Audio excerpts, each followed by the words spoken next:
ان اللي انت جيتي على نفسك علشانه هم اول ناس هيجوا عليكي.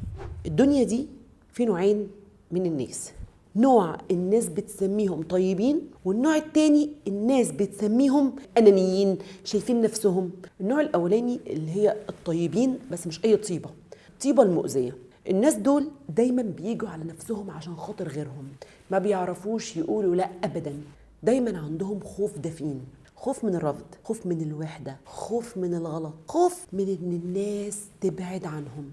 فالناس اللي بتعمل كده فاكره نفسها طيبه. لا يا حبيبتي، ده انت مش طيبه. وخديها مني كلمه، لو جيتي على نفسك علشان خاطر حد، اضمني بقوانين ربنا سبحانه وتعالى ان اللي انت جيتي على نفسك علشانه هم اول ناس هيجوا عليكي.